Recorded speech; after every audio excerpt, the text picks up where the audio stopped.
ისე სხვაეთაშორის ძალიან ისეთი იმაში ჩამაგდო, როცა აი პატარა ვიყავი და მოვედი ოპერაში, რაღაც თავისი მომნუსხა რა, იმ გარემო ძალიან რა და აი მასშტაბით ეხა რუსთაველის თეატრის მოგიხსენებათ ესეთი ღრმა ამბავია სცენის სიღრმესაც გულისხმობდა სცენიდან პარტერსაც მაგრამ ეს მაინც შოკი იყო რა, პირველად რაღაც ვიღაცის იუბილე იყო და იქ მომიწია რა გამოსვლა მსახიობი ახალგაზრდები ვიყავი და მე როცა უკვე წარმოდგენაზე ვიყავი და ეს ამ ხელ მაგარი ამბავია და წარმატება მინდა გისურვოთ და ან ჩვენი თეატრი ნამდვილად იმსახურებს ამას და ძალიანაც წარმატებულია და ძალიან გვიყვარს და ესეთი საამაყო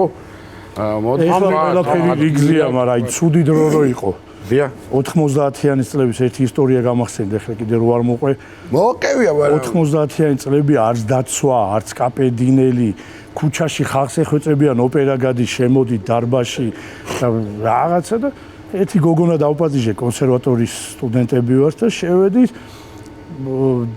ცენტრალური როჟა გავაღე, შევედი და ვეთხარი არავინ არ არის, მარტო ნათესავები და სცენაზე მონაწილეების ოჯახის წევრები და ერთი 30-40 კაცია რა დარბაზში ხო და რა ხდებოდა შენ გიძულე ამ სპექტაკლს შემოძვი შენთვის აი აბა მოვემზადეთ პირველი სამი რიგი ავითვისე და ის პერიოდია ჯარისკაცების ბოტასები და მაიკები რო აცვიეს შემოვიდნენ მოდიოდნენ ეთყობა ქუჩაში და სამი რიგი აითვისეს რა ოპერას არ დავასახელებ რა ოპერა მიდის და ძალიან დაძაბული მონაკვეთია სტეპშები უკრავს დაარტყმა დირიჟორი ბოლო იმებზე რაღაც მთელი სცენი მიდის და თეთრებში ჩაცმული ქალი თავზე თეთრი ჩეპჩიკი ახურია კამარი უკეთია ეგ რუსთაველზე რო დადიოდა ხოლმე ო აი ნაყინი რო დაქონდა ხო და აი გორიალი შემოვიდა აქეთ ამხიდა პარტერში ეხლა ეძებს დარბაზში გაიხედა გამოიხედა ცოტა ხალხი არის დაინახა სცენაზე უფრო ბევრი ხალხია ელოდება იქი და ეს დირიჟორი ხო ეს თეფშებიც ეს და გახედა სცენისკენ დაიძახოს და ამ დროს დირიჟორმა